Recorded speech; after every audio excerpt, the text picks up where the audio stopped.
Hey guys, Jason here with my review of The Batman. Now I know this review is, I would say, a little late, maybe over a month, but this is a movie I've been wanting to talk about for a very long time. But my life has been very busy, and so I'm just getting around to recording this review. And besides, the film is coming to HBO Max very soon anyway. So I figured now is a good time as any to talk about the film. To hopefully, get more people to watch the film on HBO Max. So here we go. I really loved this movie. I've seen it about 3 times already. When it hits HBO Max, I plan to watch it some more times. There's just so many good things about this movie. I don't even know where to begin. So I'll just start with Robert Pattinson as Batman. And I do say Batman because even though there is kind of the dichotomy between Batman and Bruce Wayne, he is Batman for about 98% of this movie. Honestly, even when he's Bruce Wayne, he's Batman. And I thought his portrayal of Bruce Wayne was, definitely a departure from all other interpretations of the character. But what I thought was just so fascinating about it is that he definitely doesn't like being Bruce Wayne. There are moments you could tell he is definitely genuinely uncomfortable with being Bruce Wayne. Like, he'd rather be in the suit out on the street fighting crime. And the only time he really is comfortable as Bruce Wayne is when he's in the Batcave or in Wayne Manor, just kind of solving puzzles with Alfred. I thought that was really cool. There's certainly elements of Batman ego in there, in that, Batman is kind of this entity that consumes him.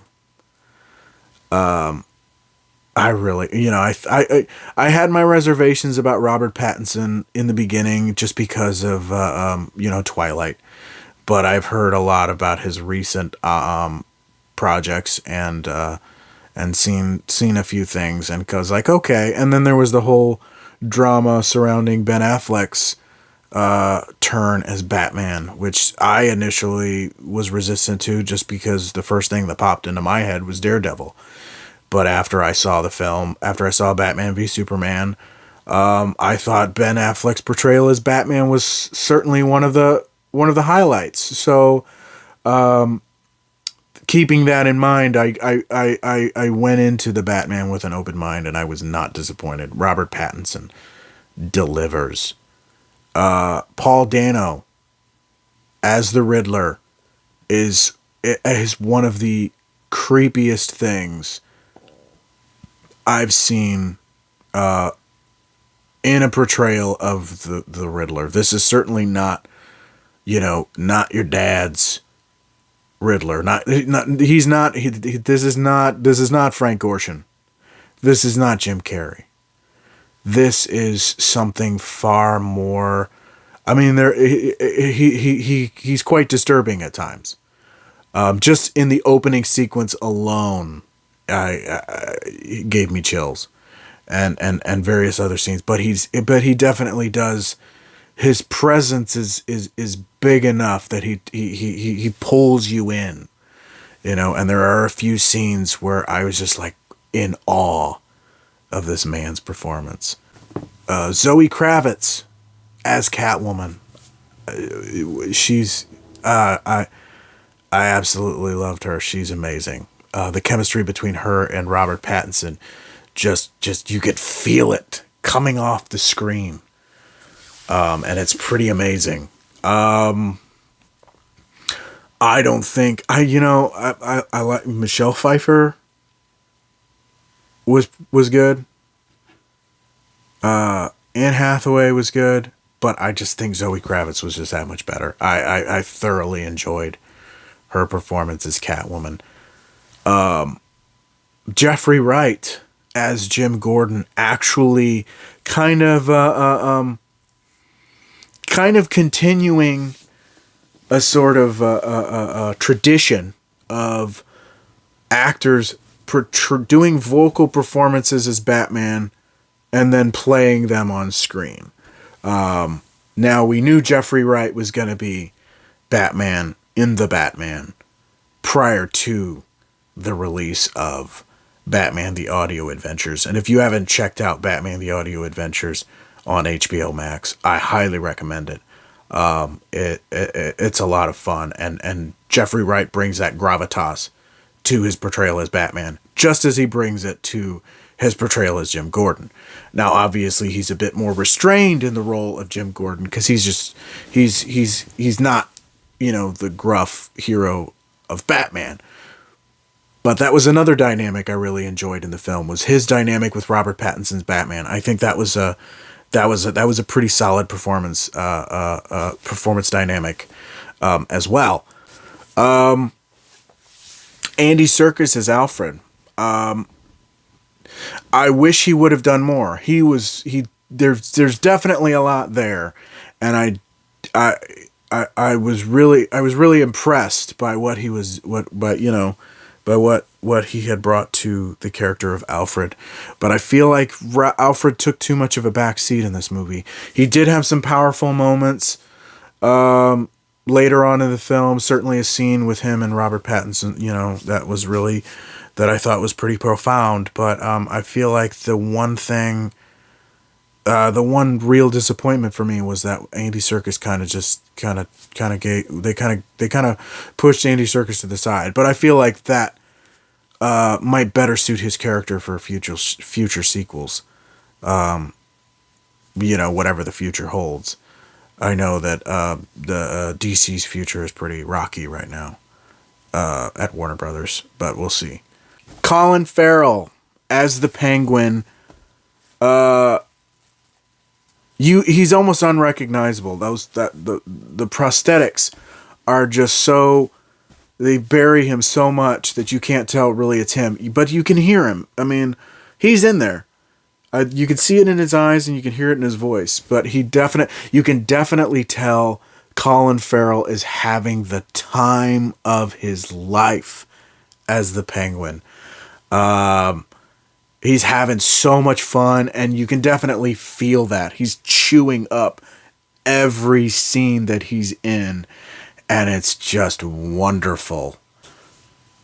This movie does run 3 hours long, but I don't think that's an issue. I don't think that's really a problem. Many people have issue with that it's 3 hours long, but I think that 3 hour runtime flies by.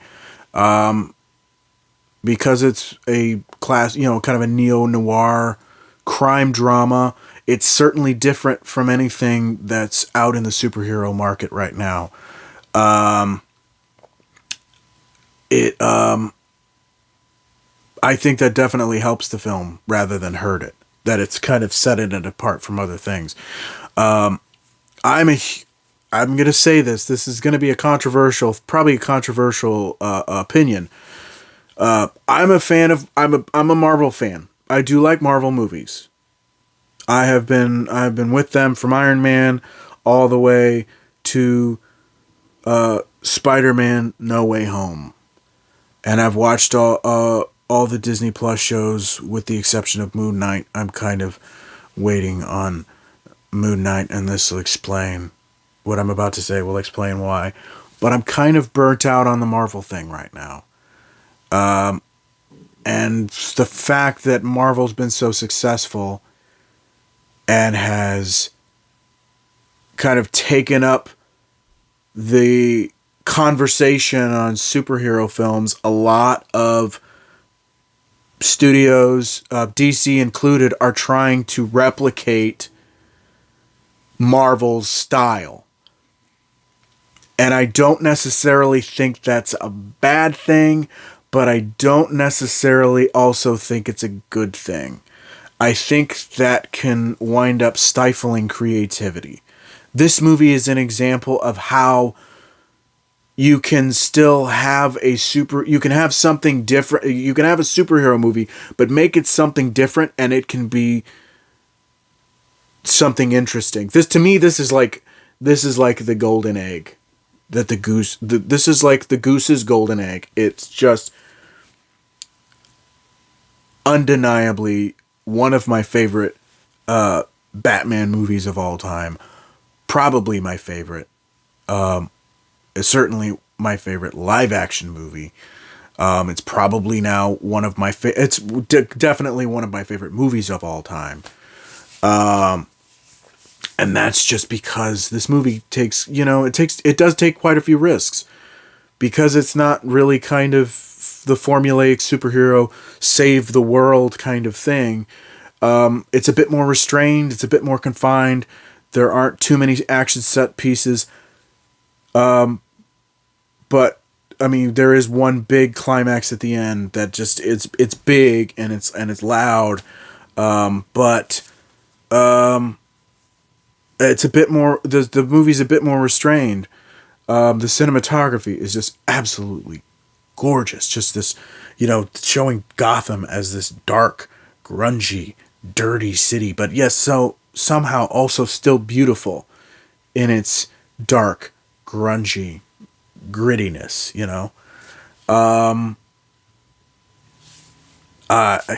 there's no amount of good things I can't say about. I mean, there's so many good things I can say about this movie. Michael Giacchino's score is absolutely wonderful. There's just so much I liked about that score. It's so at times it's ominous, but also, kind of heroic. And certainly when he released selections from the he released a few selections of the score kind of early on, kind of as a lead up to the film's release. I listened to a few of them, and like with a couple tracks in particular, I was getting some serious Batman the Animated Series vibes, and that's just, that's always a good thing for me to tap into, because that was also a big part of my childhood and a big part of my love for Batman. I absolutely love Batman. He's my favorite superhero of all time. And I could talk about Batman till the cows come home. Matt Reeves knew what he was doing when he made this movie. I mean, there's just so many good things. There's so many more good things I could say about this movie. That, like I said, I could probably do an analysis of it later on down the line. I cannot say enough about how much I love this movie. I could, I won't. But that's my review of The Batman.